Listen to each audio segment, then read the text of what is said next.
Again, I wanted to just say good morning and welcome and thank you for joining us today. My name is Sarah Hayes and I am the Portfolio Director for the Commonwealth Cyber Initiative.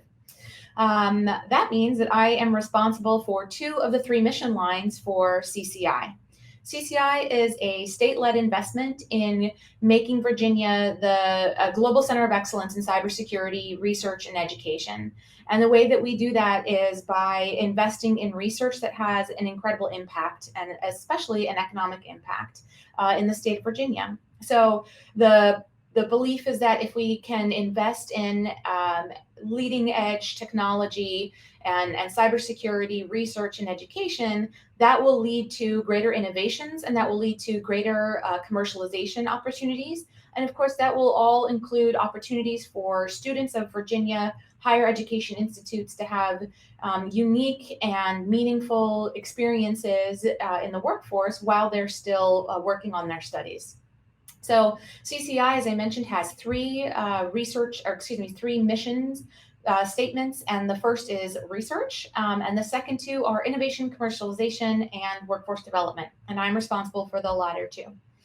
So today's internship fair, as we're kicking this off, is an opportunity that we hope we can continue for students across the Commonwealth to hear from industry experts and professionals in recruitment to talk about the importance of internships and what it's like to get an internship and to perform in an internship in today's climate.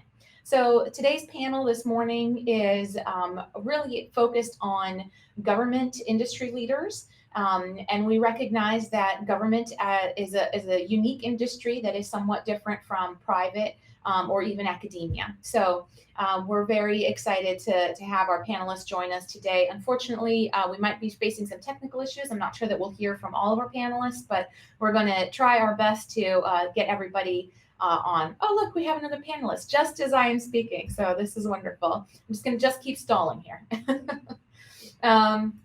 Okay, so I'm going to go ahead and introduce the panelists that we have joining us here today. First, I want to introduce Christine Flores. She is the Recruitment Communication Specialist with the Cybersecurity and Infrastructure Security Agency at DHS. She has been with CISA since June, working in student programs, answering intern questions, and participating in virtual career fairs. She's also detailed from TSA with over 20 years in the government. Welcome, Christine. Thank you for joining us. Thank you.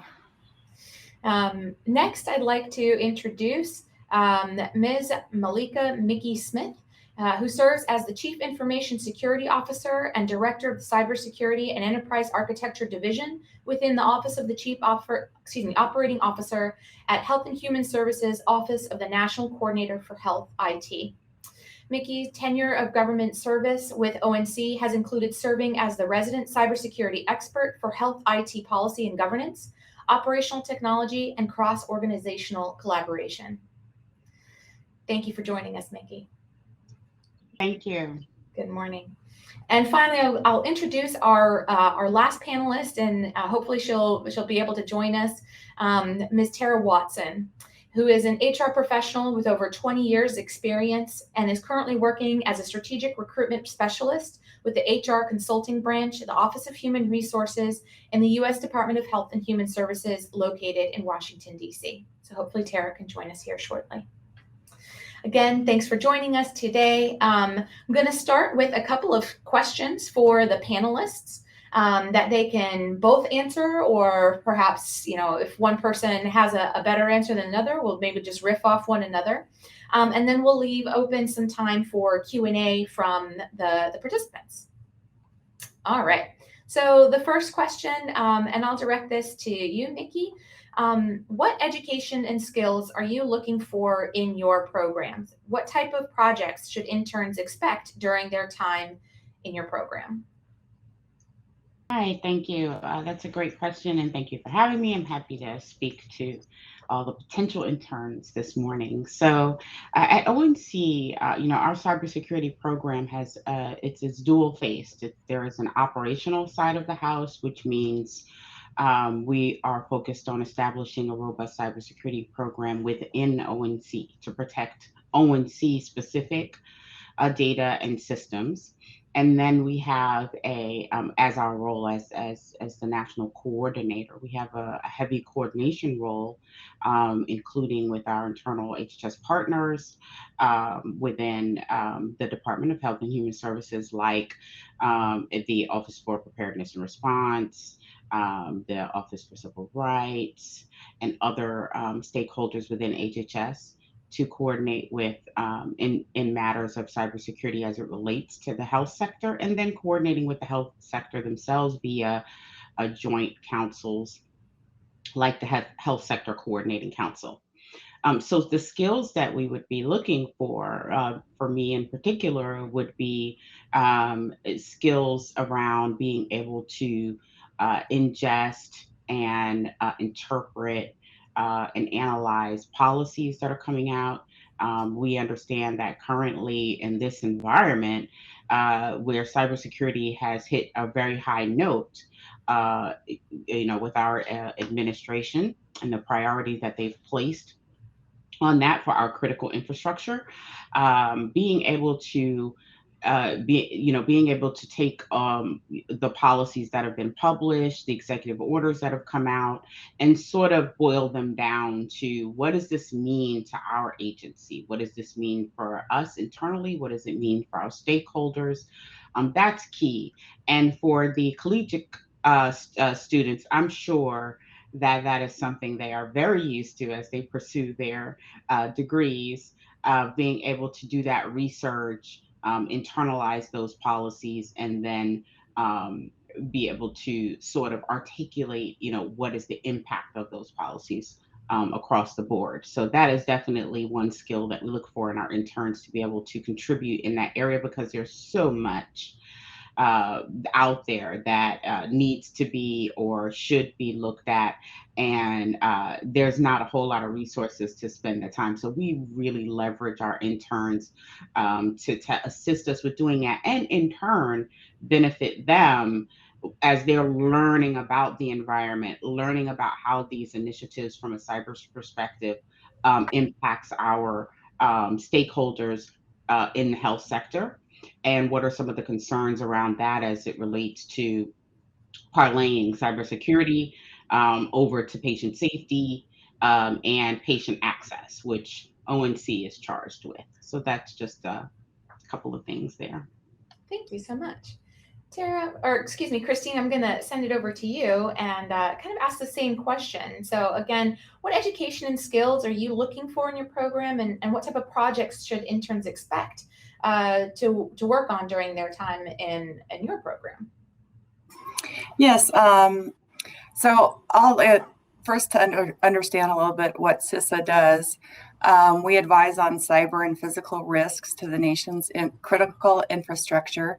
We help partners strengthen their own capabilities. We connect our stakeholders in industry and government to each other and to resources, analysis, and tools to help them build their own cyber communications and physical security and resilience, in turn strengthening national resilience. And so that's kind of what our department does. We are a pretty new agency. We've been for about 3 years now, we've been in existence, and we're under the Department of Homeland Security.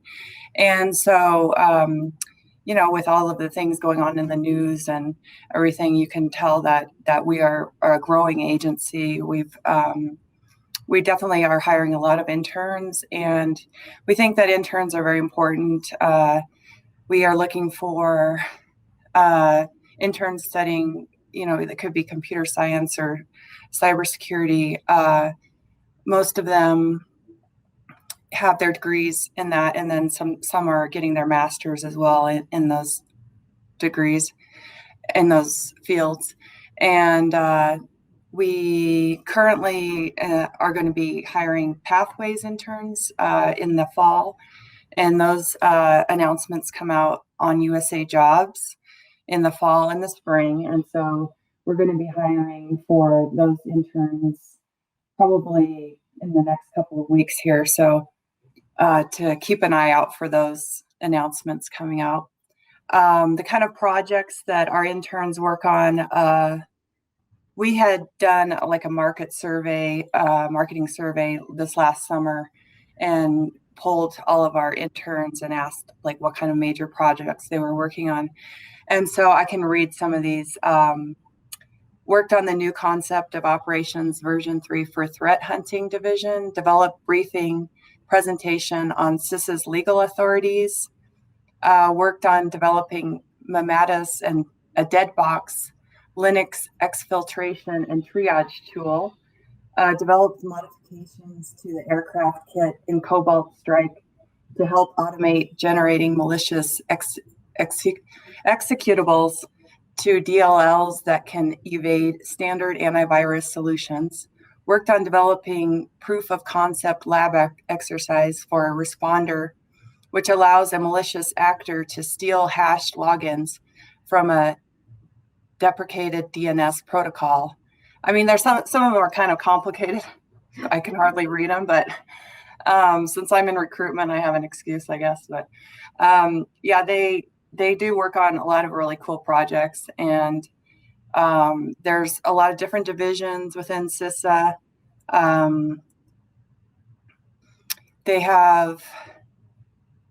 We work with a lot of different partners, federal and private partners. We work with federal cybersecurity, critical infrastructure security, industrial control systems, soft target security, and climate resilience. So there's a lot of different areas that we work in. Thank you both.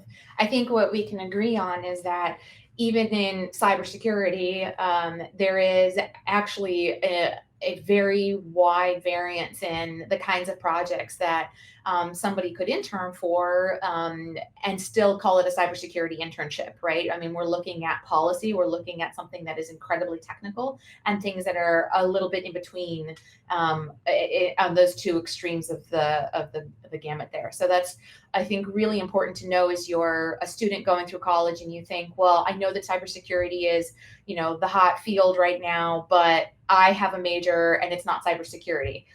That probably it would still be something that's useful. You can still use your the skills that you're learning in school and apply them to a cybersecurity internship, and you would actually learn a lot that could complement what you're learning in school, and you would still be in a cybersecurity field, even though perhaps it's not, you know, that's not the name that's written on your diploma when you graduate. So thank you both so much. You mentioned USA Jobs, Christine, so I want to get to that. USA Jobs can be an intimidating and lengthy process for first timers that are going through that.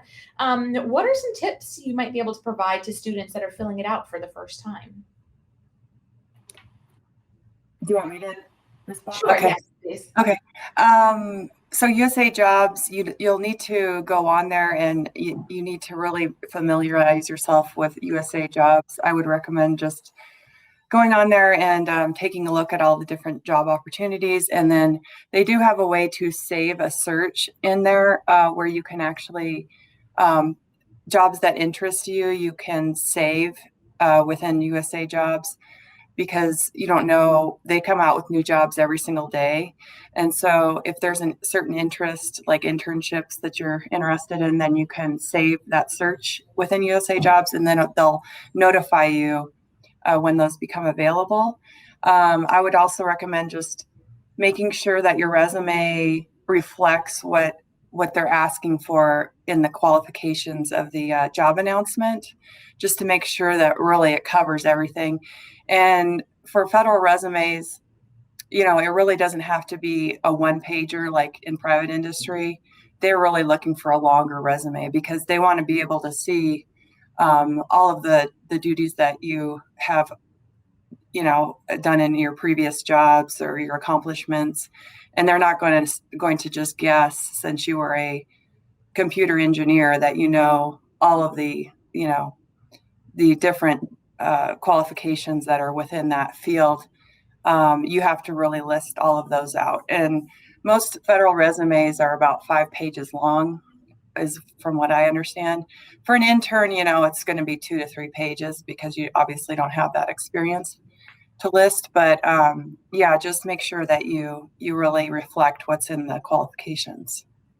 Would you recommend perhaps also listing relevant coursework or courses that a student has taken? Yes, or certifications, anything like that. Yeah. Fantastic. Mikki, do you have anything to add about tips or tricks for applying? I do have a few things, but Christine was dead on with the very first and most important point, which is to really review the announcement and pay special attention to the special qualifications that may be there. Again, these are internships, so a lot of the postings for internships will be very general. That's on purpose. That's because we know we're recruiting interns, and they may not have the deep experience, as Christine already discussed. But it is important to leverage everything in your experience, any projects that you've engaged in as you pursue your degrees. The experience that you've gained from there can be highly applicable to some of the special qualifications or qualifications of a posting that you see on USA Jobs.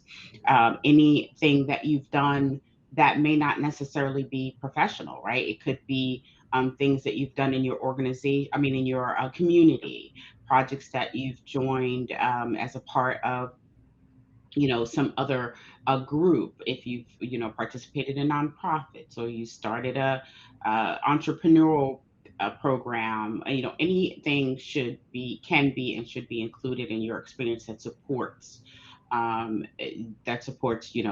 you are qualified for the internship posting. In terms of expectations, I definitely wanted to address that a little bit with our intern community, because it is a very long process. It is not necessarily as it would be in the private sector, where you post and you get an interview and the process runs pretty smoothly. But the federal government is like that for a reason. It provides equity across the board for all applicants.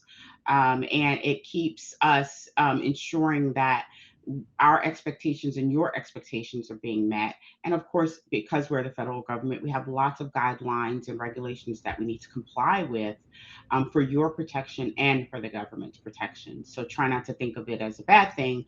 It's there. Those processes are there for a reason.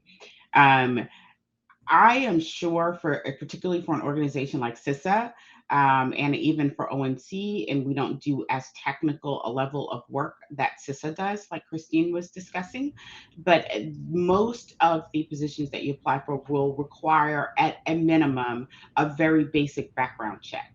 This is something that interns are generally not prepared for sometimes. They just don't expect that.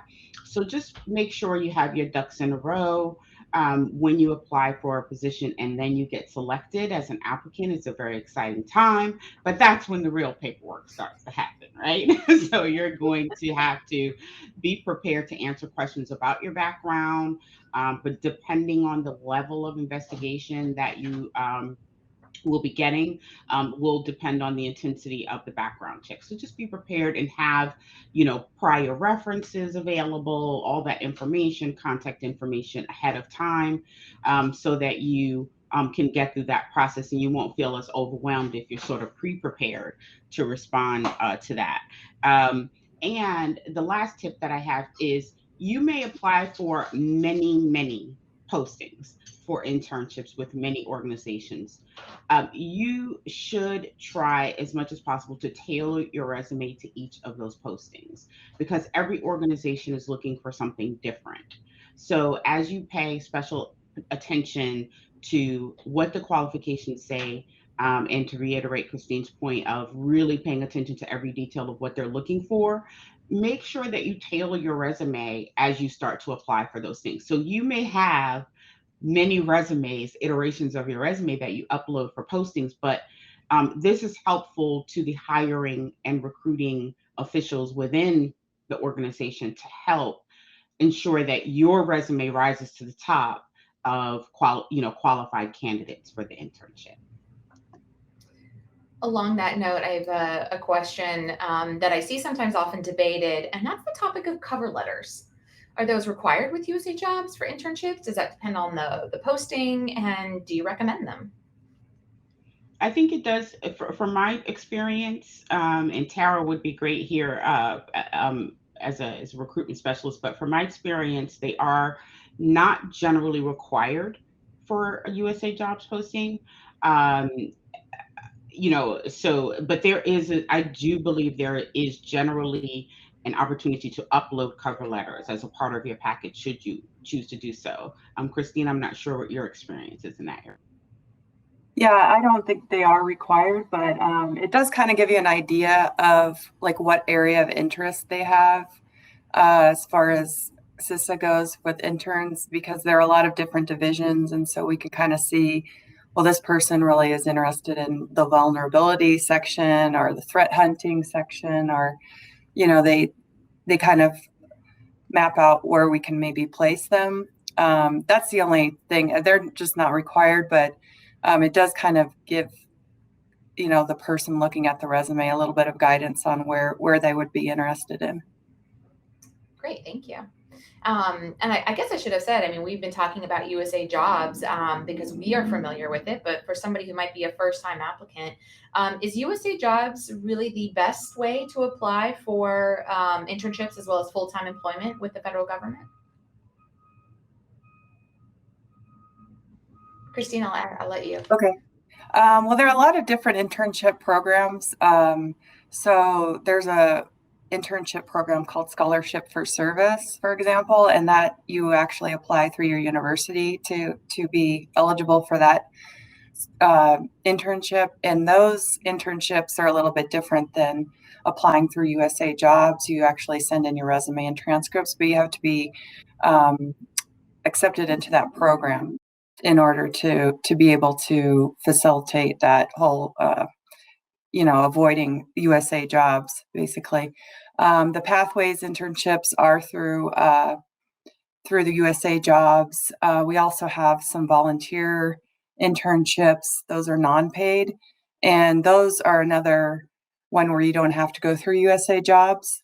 You can just send in a resume and a transcript and let us know that you're interested in volunteer internships. Great, thank you. So next question, moving a little bit away from the how to apply and tips for that. Does your internship program or ones that you have worked with in the past, do they typically provide a pipeline for internship to hire? Mikki, I'll let you go first. Okay. Yes. So the short answer is yes. Sometimes we are able to transition interns into full-time employees. We've done this a few times within our organization. We're very supportive of this process. So there is generally a path to that if we have the, and I'm not sure if this is the right word, the like the billets for those positions, and we can convert them. But we do have that. We have interns that have done their internship and then completed their degree and come back to the organization because they have experience. So that is also very good because you've established sort of a performance history with an organization. You've established relationships with the organization, and when it's time to look for full-time work, our interns generally reach back out to us to see what's available. So there are opportunities there for interns to convert to full-time federal employees. Fantastic, thank you.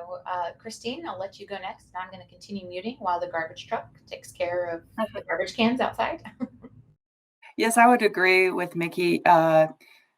That's kind of the ultimate goal, is to get an intern that really grasps on to everything and can learn it and convert into a full-time position. That's the main goal for us as well. I just want to note that Tara is also in the chat. She confirmed that HHS, when you intern with HHS, you have the opportunity to be converted. So she is also confirming that from an HHS perspective. Fantastic, thank you. I'm glad Tara is in the chat.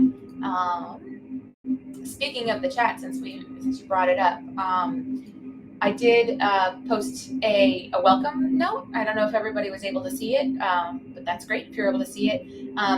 Students, if you are on and you have questions that you want to post, you can just put them in the chat, which is in the discussion tab.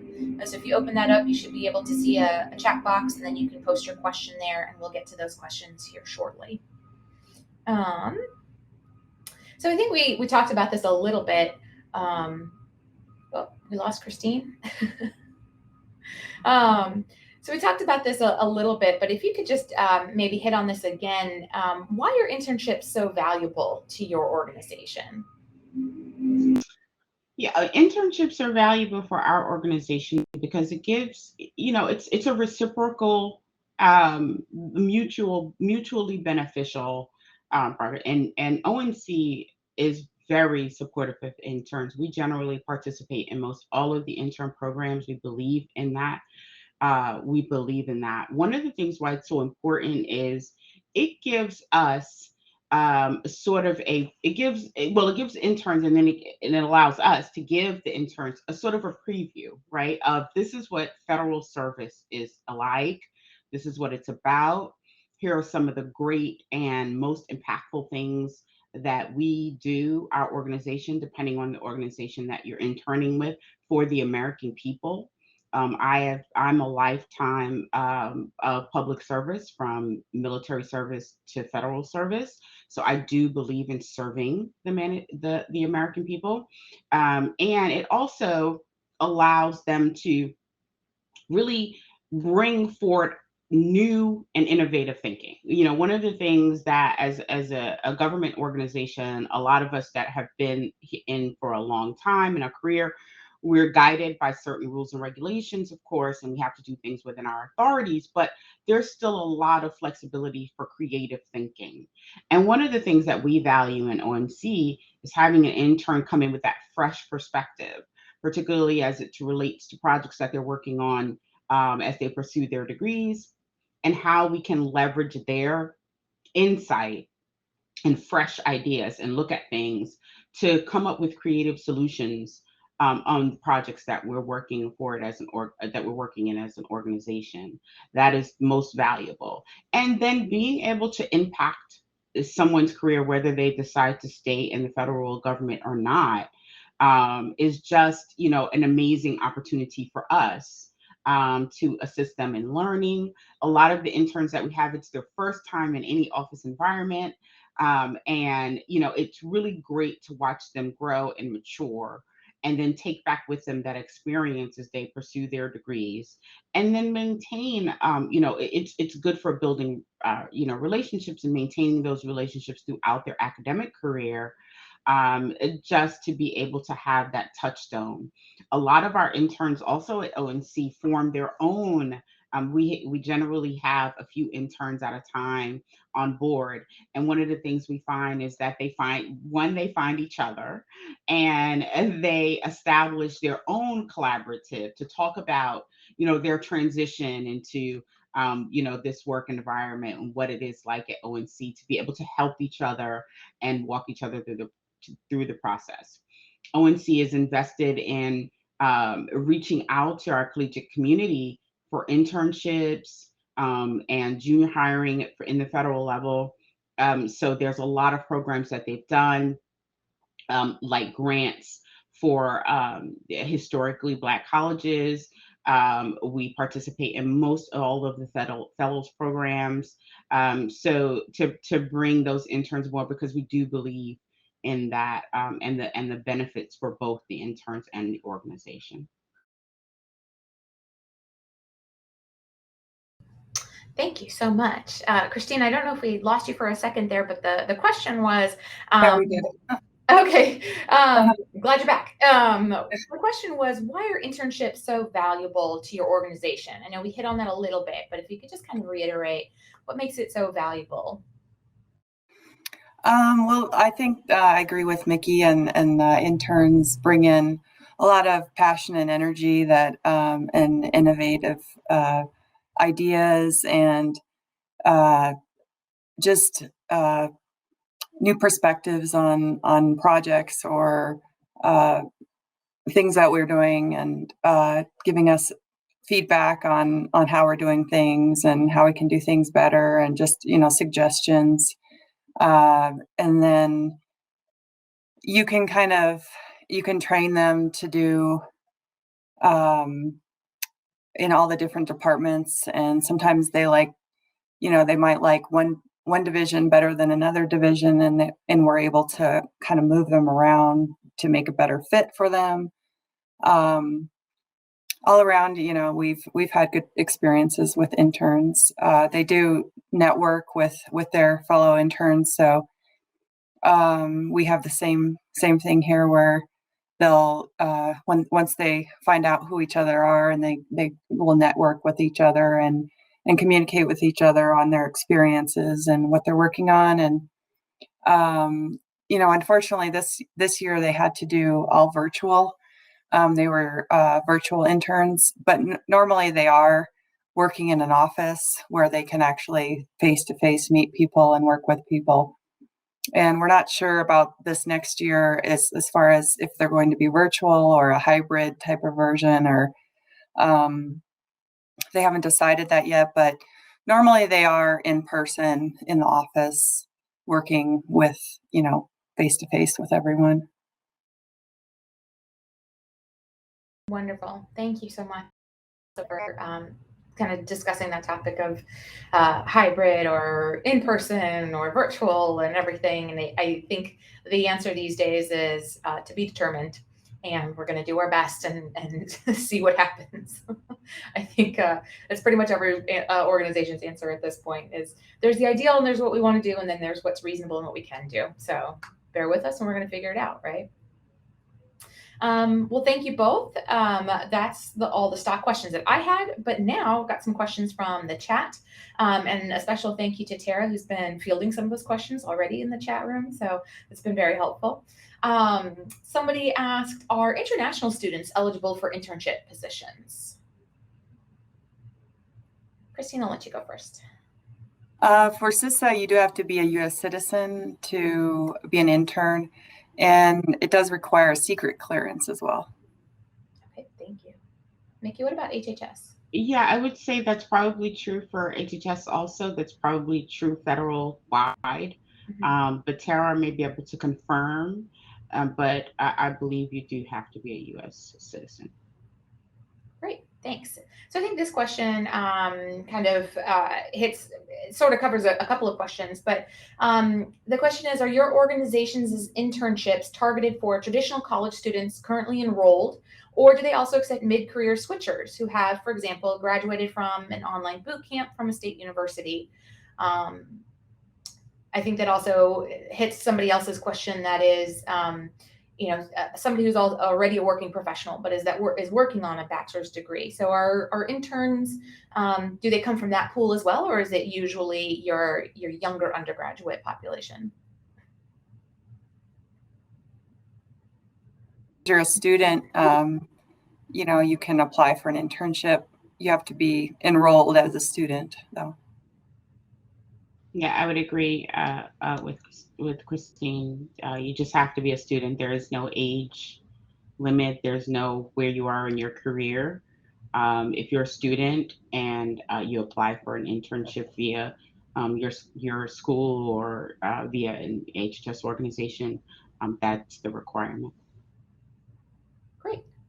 Another question we had. And Tara did confirm that U.S. citizenship is required. Thank you. Another question. I think this goes back to the background checks topic that we were talking about. Government has a lot of vetting and checking. How does it work for internships? And I think, Mikki, you might have said that this kind of depends on the level of which the position is that you're applying for, and I think that would probably also apply to internships as well, that it still depends. It will depend on the level of the position that you're applying for, meaning the level of work. Like if you're going to be doing highly technical work, I'm sure Christine can speak to this from CISA's perspective, you may be required, which, that technical work may require you to have advanced access to information systems. So you may be at an administrator level, vice a user level, and that role may require a higher level of clearance other than like your basic public trust. Let's say, for example, I would just recommend to really review the USA Jobs announcement carefully, where the requirement section is. That will tell you everything that's required, and you will see there whether the position requires a public trust or secret clearance, as Christine mentioned, or even higher. Generally speaking, internships don't generally require a higher level of clearance, but it could potentially. So just make sure you pay special attention to detail on the requirements in your announcements that you're applying for. Thank you. Christine, did you want to add anything to that? Well, they do require a secret clearance for the interns. And then if you convert into a full-time position, you might have to get a top secret, SCI, something higher. Even polygraph, they require sometimes. And then for the interns, also you have to have a drug test. And with the new law with the federal employees right now that have have their immunization with the COVID virus, they have to be immunized, or they have to have their COVID immunization. Gotcha. Thank you for those answers. I think there's, as you say, there's things nowadays that are different perhaps than when we were going through some of that recruitment. So probably worthwhile for students that are interested in applying for internships to, as you said, pay special attention to the posting, but also any new, federal qualifications or rules that are coming out, and just to pay attention to those. I would add, and I don't know if ladies, you would agree with me, but I think that it's worthwhile, even perhaps if you're not deciding to apply for an internship this year, but it's something you want to do in the future or for future employment, is to take a look at what those rules and questions are and see if the life that you're leading now would preclude you from being able to pass such a background test in the future. If federal service is something that you're interested in, knowing that ahead of time and knowing what could get you in trouble, and to avoid that is actually, I think, really important. So if that's something that you're considering, if that's something that you want, if that's a door that you want to remain open to you, make sure you're not doing anything now that could shut that door for you. And those are resources that are available online because they're federal. Another question. So this question is about, Ms. Smith, you spoke on transitioning interns to a more permanent role. If an organization does not have a position available, are organizations open to helping qualified candidates find positions in other agencies?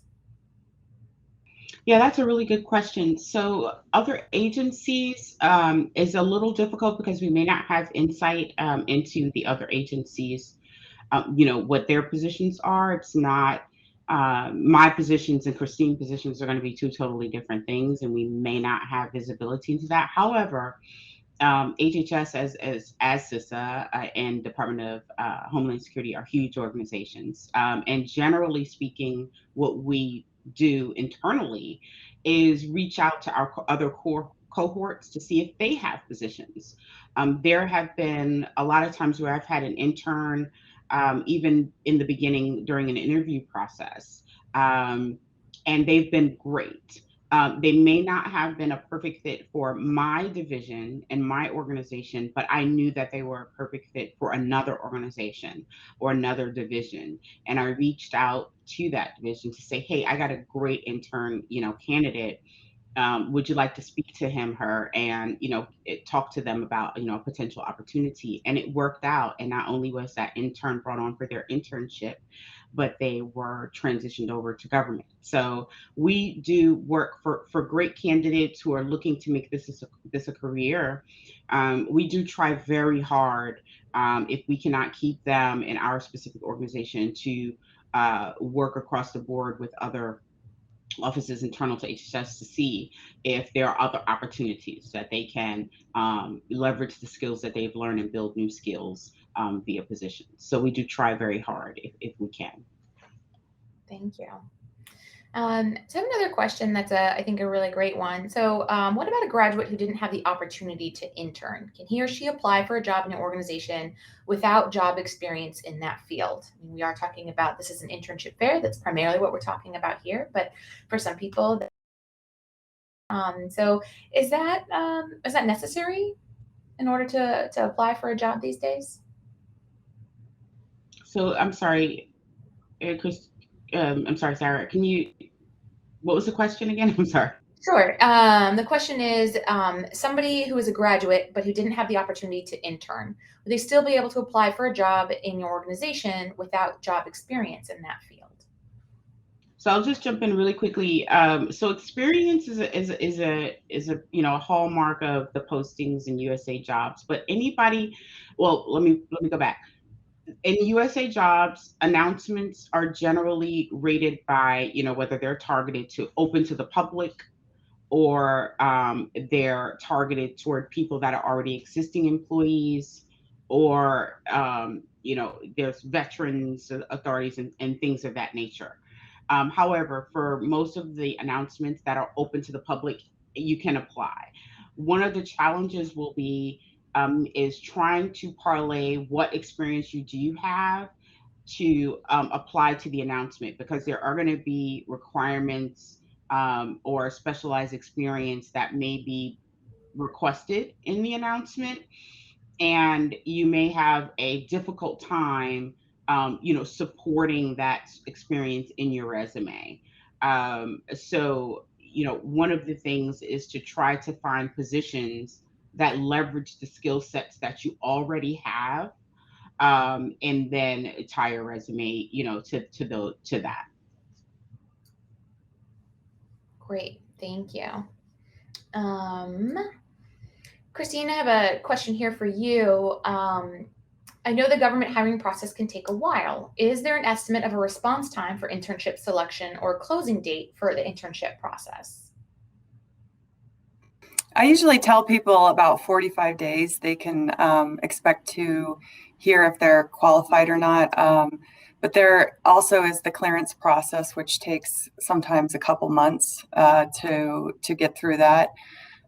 So if you're applying for a job, like an internship in the fall, you definitely would not be able to start until like the next spring or summer, probably. As far as that's at least my experience with that. And then a bit of a follow-up question to that. In terms of what might speed up that process, somebody is asking, would employers want to see a vaccination status on the resume? And then another question is, does already having a secret clearance and veteran status as a student, does that help in acquiring an internship? Definitely speed up the process. As far as if they've had a vaccine or not, I mean, this is all kind of a new thing, so maybe that would be good to put that on there. Wouldn't hurt probably. At least that way we know we don't have to ask that question or verify that. I don't know, I guess we would still have to verify it somehow, but this is all new to us too, so we're just kind of going with the flow. Yeah. If an applicant is a student, already has a secret clearance and is a veteran status, does that typically help with acquiring an internship? Mikki's saying yes. Because it will speed up the process, I think. So we don't have to wait those extra couple months to get the secret clearance. The person's already got a secret clearance, so it'll make it faster for that person. And as a veteran, they would also, I mean, if they were interested in full-time federal service, as a veteran, there are a lot of announcements and opportunities the government for veterans, specifically, is one of the demographics that the government definitely supports hiring of our veterans. So definitely look into that if you're interested in federal service as full-time career. All right. Wonderful. We just have a couple of minutes here. So actually about 1 minute. So just looking to see, I think that's all of the questions that I can see here. If there was a question that was shared in the chat and I didn't get to it, I apologize. We do have a record of them, however, so we will try and find a way to collate those and send those out if necessary. But I think that we did actually get to everything. So again, I just want to say thank you so much to our panelists for joining us today. Tara for being a wonderful chat adjudicator. That's been incredibly helpful to me and my team. Mikki and Christine, thank you so much for taking the time this morning for sharing your valuable insight to what internships look like in the process, particularly for the federal government. You know, as I stated earlier, in this panel today, we were focused on the government as an industry. We have 2 other panels later on today, one starting at about 11:30 and then one this afternoon. And those are more industry focused. But students, if you're interested and you want to see or ask questions about the differences between government and private industry, it might be worthwhile. But I think what we've all learned here today is that there's some things that are specific to applying for internships and even federal positions to the federal government that are important to know and to give ourselves enough time to go through that process because it can be a lengthy one, but it's certainly a worthwhile one. If that's what you're interested in. There's something really to be said about service. And so again, both of you, thank you so much for your service today and for the service that you provide. And we're just really grateful. I think in the chat also there is some more information about any of the panels. And of course, we have booths available tomorrow for recruiters to talk to students. So make sure, of course, you have students, you've uploaded your resume. Recruiters have the opportunity to look at your resume. So make sure to hop on tomorrow if there's somebody that you want to talk to. And if you have more questions, you can have a one-on-one chat session. So again, thank you, everybody. I wish you a happy rest of your day and take care. Thank you. Thank you. Thanks. Bye-bye. Bye-bye.